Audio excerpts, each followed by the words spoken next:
As the festivals of enthusiasm have started all over the world, and we all over the globe are never afraid to fully immerse in the festive season of love and kindness. Deepawali, Halloween, Christmas, New Year, Ramadan, these are only few, which bring a euphoric feeling in every blood count, who at this time are planning to celebrate it at their family home. Wishing every one of you a very happy get-together and enlighten every day with hope and positivity because life is a beautiful festival of different colors of nature. And with that in mind, let's start with today's game. This game was played between Najer Evgeniy and Ivan Šarić in the FIDE Grand Swiss 2021 Round 4. The game started off with a normal Sicilian Najdorf, with white playing bishop to e2. e5, knight b3, bishop e7, bishop e3, bishop e6, knight d5, and bd7, queen d3. There was a burst of popularity in this move and in this line 4 years back, and even the world champion gave it a try in a couple of games. One was against MVL, where MVL here played castle. Then the world champion responded with castle himself, bd5, ed5, knight to b8, a4, bishop to g5, a5, so just like controlling all of these queenside squares, bishop takes e3, queen takes e3, knight ef6, c4, and eventually MVL held. However, in this game, Ivan chooses bishop takes d5, which is the most natural choice and of course the main line. ed5, rook to c8, long castle, sacrificing a pawn. This is an interesting decision because now, after knight to b6, black will most likely win this pawn. And also, white castles right in the line of this black rook. So what's the point? Well, white does have to castle somewhere, and castling short would not be the best option again because of knight to b6. Here, bishop takes b6, queen takes b6, something like c4.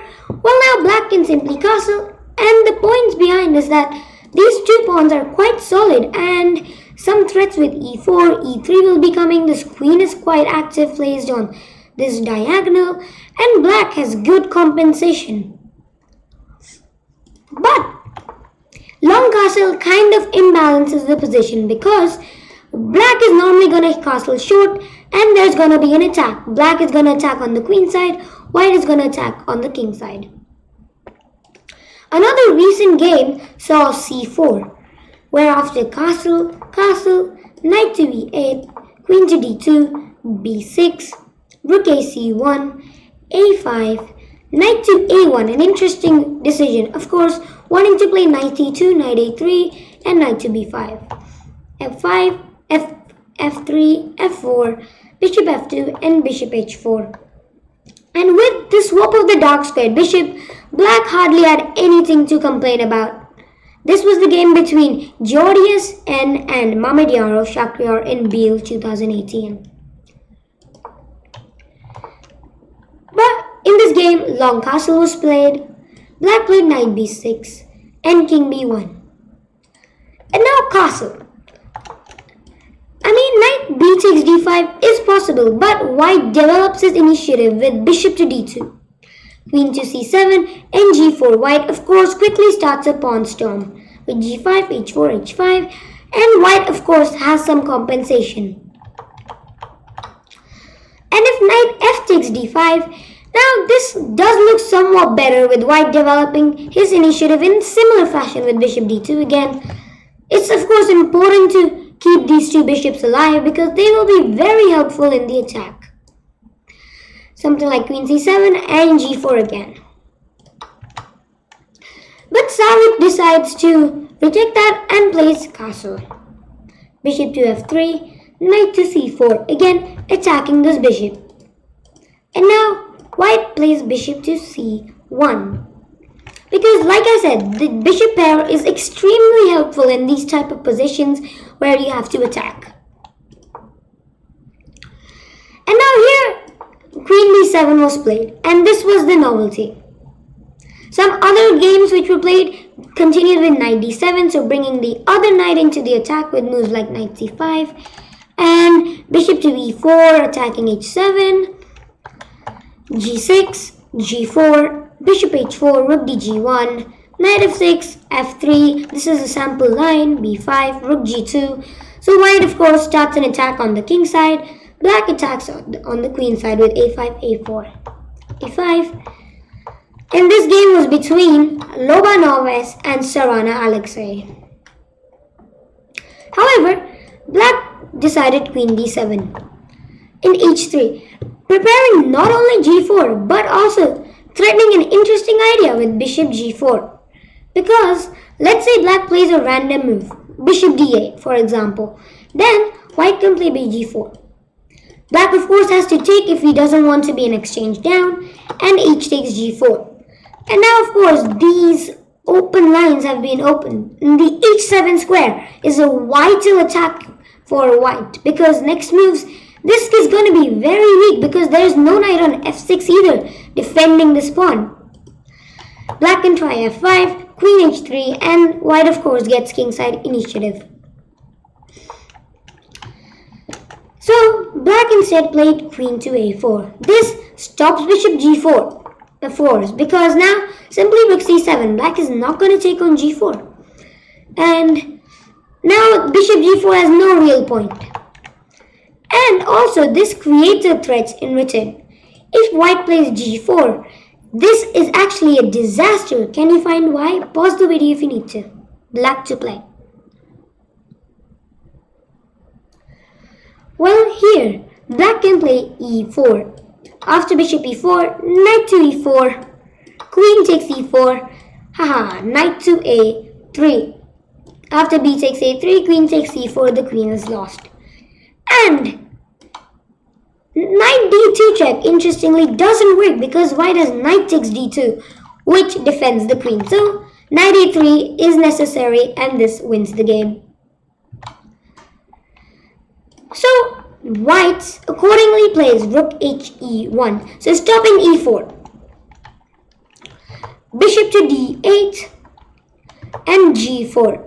And now white's attack is kind of going convincingly because he's going to get those tempos with g5, h4, h5, h6, and there are no pieces standing on the road of his pawns.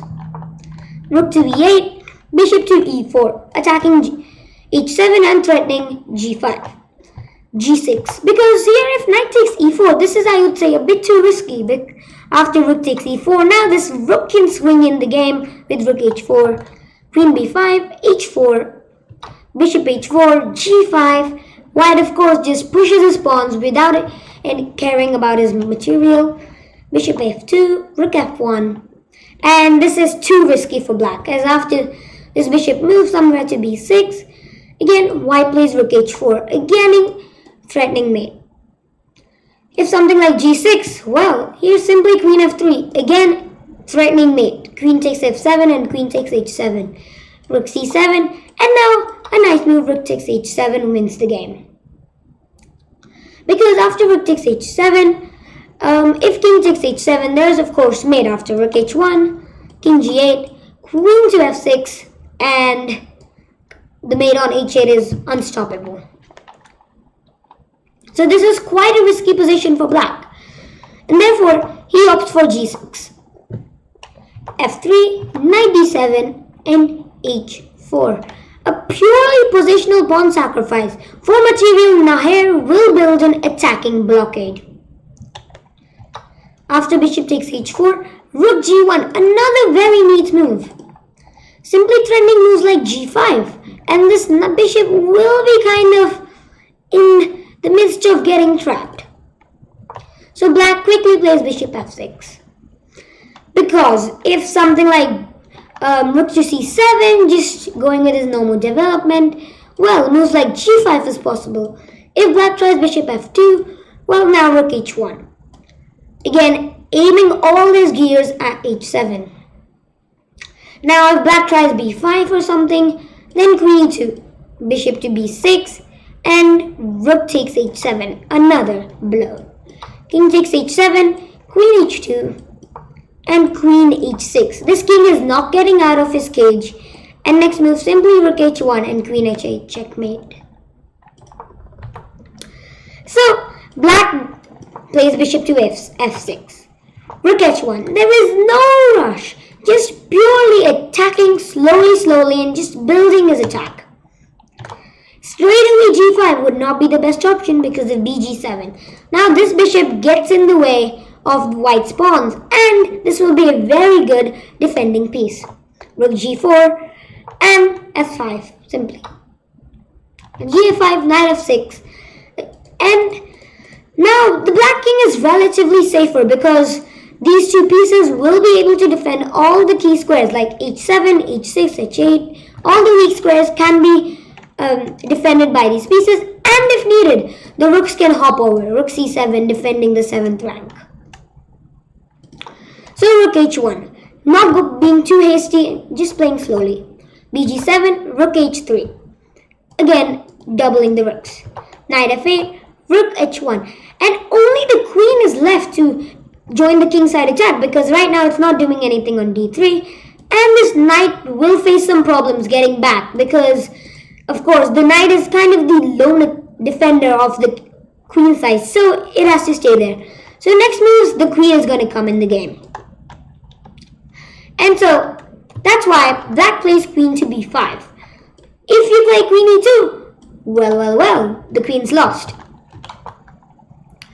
And here there's of course, white could play queen f1, but why would the queen be on f1? That's not the best square for it, and black can play knight b6, forcing the trade.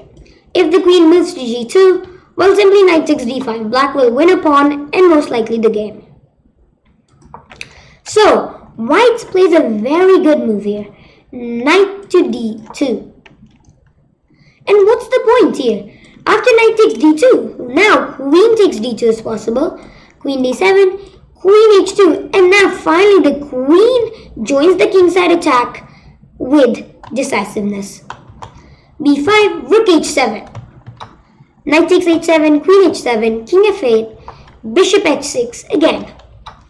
If you take, check. Here, king g8, well, queen h8 is mate. King e7, queen g5, and this wins on the spot because if king f8, queen f6, and rook h8 checkmate. And if f6, well, now simply rook h7, king d8, queen 6 f6, king c7, rook d7. The king is too weak and we are up by material as well. So black plays knight b6. He didn't have that much of a choice either. Queen takes b5, a takes b5, and now knight f1. White again follows his plan. He wants to go something like knight e3 or knight g3, get all the pieces in the kingside attack. It might seem c3 is more accurate, and after rook c5, it can be met by the simple rook take knight b3. Where now rook c7 is needed and simply bishop e3. This is the more positional way of playing and the computerish way of playing, but knight f1 is way more practical. Rook e8, bishop g5. Finally, this bishop is able to get in the game, again with tempo. Rook d7, b3. Najer wants to control literally everything. Now this knight can't move anywhere, not to a4 or c4. Rook dc7, bishop d2. This bishop has to retreat because if any other move, something like knight g3, well, of course, there is something simple like rook c5, attacking d5 again. If bishop to e3, well, simply knight d5. A nice move, bishop c5 and knight c3 check. And black will, of course, be an exchange up. Actually, bishop and knight for a rook up, but normally bishop and knight always prevail. Bishop d2, knight d7, and bishop to d3. e4. Black, of course, sacrifices a pawn, but just to unblock everything. And the black knights will start to enjoy the life again. Because now knight e5 is coming, the other knight can, of course, hop to c5, and everything would be good. fe4, knight c5. And now a forced sequence. Bishop a5, rook e7, knight d2, knight d3, cd3, knight d7, bb4 attacking d6 again, knight c5, rook takes h7. And now again, white is a pawn up. But an even better move, can you find it? Rook takes h7 is of course good, but there is one more move which would have been awesome. Pause the video if you need to. Well, here, bishop to a3. This is a fabulous maneuver because now the bishop on b4 is fine here. It's of course pinning this knight and attacking d6. But the better square would be of course on b2, where it exchanges this good defender for black. And next move, rook takes h7 will come with even better effects, with rook h8 coming, rook 1 h7 check coming, and this will be a clear advantage for white. But rook takes h7 is more humane, and after knight takes d3, bishop takes d6, rook d7, bishop to g3, b6, g5, rook c3, and it seems black is okay, he's fine, he's defended everything well. But now, white plays a very good move, knight to f3. Can you find why this is the best move? Pause the video if you need to and see what black has to play. Well, here the only move which doesn't lose instantly is rook d8. And Šarić had to be very careful with this because any other move actually loses instantly, like I said. Something like b4, for example. Well, now white has knight to e5, sacrificing the knight. Or is he? Knight takes e5. Well, now rook takes g7 check. King g7, bishop e5. If king g8, rook h8 is checkmate. If king f8, well, simply bishop f6. And again, rook h8 is coming with decisive result. And if black decides bishop takes e5, well, now this is simply even more easier. Bishop e5, knight e5, rook h8, and rook h1, h7 checkmate. So, what's the plan of rook to d8? Why does this defend? Well, after knight e5, which happened in the game, rook to e8. Black, of course, doesn't have to take. But in the other variation, which I was showing, he had to take it because otherwise, if now rook d8 comes, there's simply knight d3. Rook d3 and again rook g7. And this line again happens. So, after knight e5, rook e8. This time knight d3, rook g7 doesn't work because this e5 square is defended. So quite a complex idea, but Šarić was able to spot this. But it is not over yet. After knight d6, black took the pawn on e4. bd6, knight f2, and this is an inaccuracy because actually this just gives some more tempi for black, and white. Black doesn't see white's actual idea, knight e7 check. Here, the better move would have been f5. This looks dangerous, but this holds because after gf6, bishop f6, rook to a7, threatening rook a8, but now simply g5. Bishop e7, b7, knight to e7, king f7, and right now there is no good discovered check which actually wins a piece or something. And here black will be able to draw this. But knight f2, now there is knight e7 check. If king f8, now knight f5 check. King e8, knight g7, white will be a simple piece up. And of course if king g8, rook g7 checkmate. So black had to give up the exchange. Rook e7, bishop h7, knight h1, rook h1, of course, gets the exchange back.